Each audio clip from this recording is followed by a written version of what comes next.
and welcome to Man on Football Manager with me, Dan. We have a new game, so it's time for a new series. Similar series to last year's game, I have created the worst player with the most potential. He will have the current ability of 1 with the potential of 200, which is the highest it can be in the game. A couple of things will be different though this year. On Football Manager 2022, I put this player in the Man City team because I felt like they needed a new striker. This year, he will go on the red side. He will go to Manchester United, as I feel they could do with a new striker too. They can't rely on Ronaldo and Rashford forever. So now I'm going to flip into this game right now and show you more. Catch you in a sec. So as you can see here, we are at the start of the season and we're at Manchester United. I am the manager and this will be the tactics. I've created the worst player. I've called him Mr. Worst Player. I didn't want to give him a name like Ron Pickering like last year.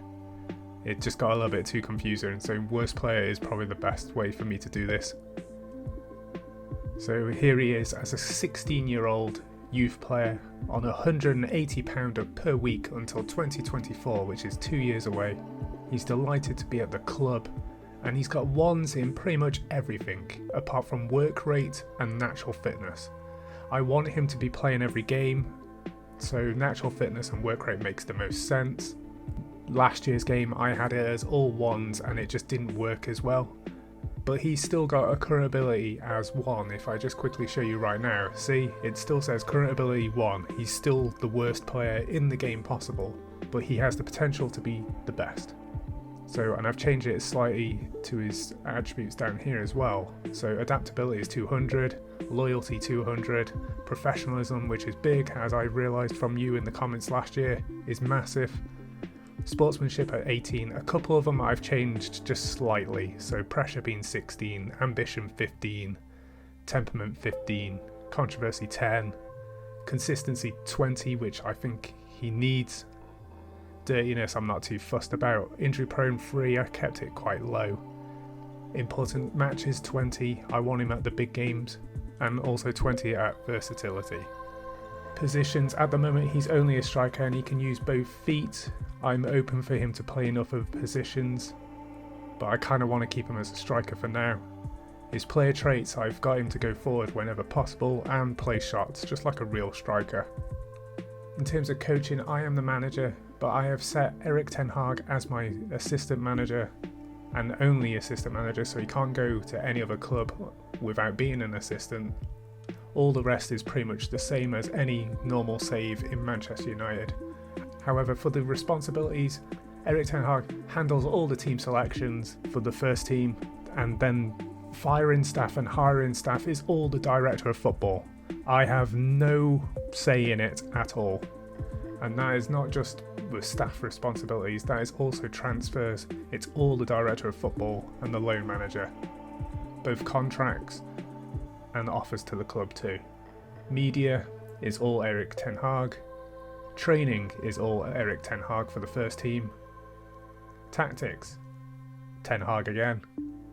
And during the match too. I literally have no say in this whatsoever. The only say I have is that he will be playing every game for the next, 10-15 years.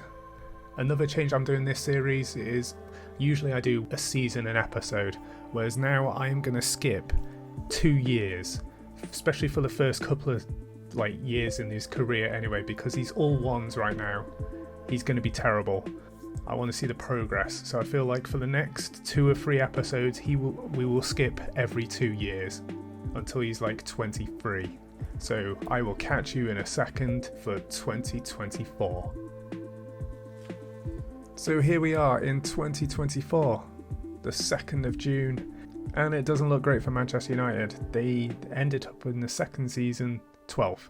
Well, the good thing is they haven't been relegated. They're still in the Premier League. They came 12th with 52 points, but how well has our guy done in his first 2 years?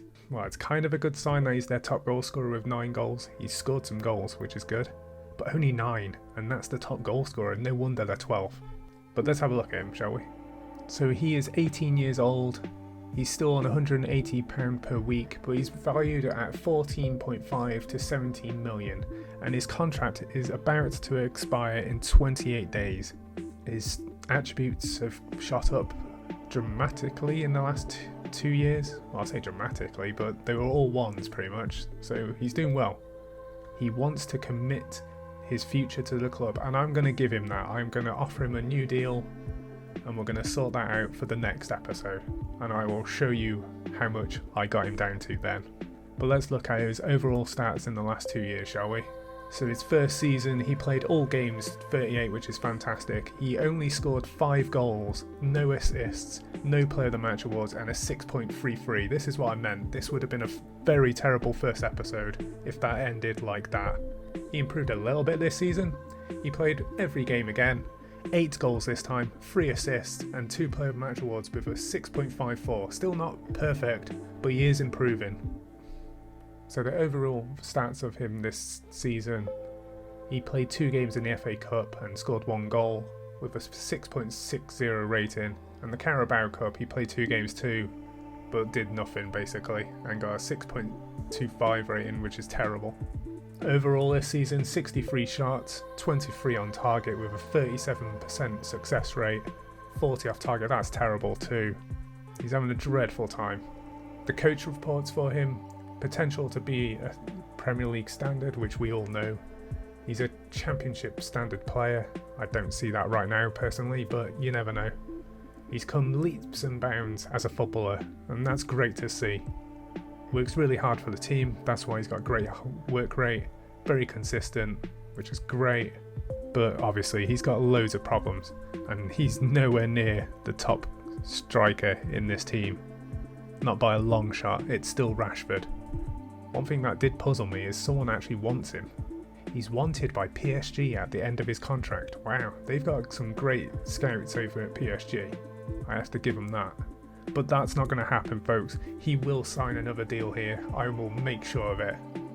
As for Manchester United in general, they were knocked out in the 4th round by Middlesbrough, and then they were knocked out in the Carabao Cup in the 3rd round by Everton. For the people that are interested in transfers, this season they spent 102 million and then sold 54 million pounds worth of players. I've just done a quick filter of how much they've spent in order and sold in order, just for the people who care about this. I'm not going to go fully into it, but feel free to look. And this was last season too, so 84 million here and 1.2 here.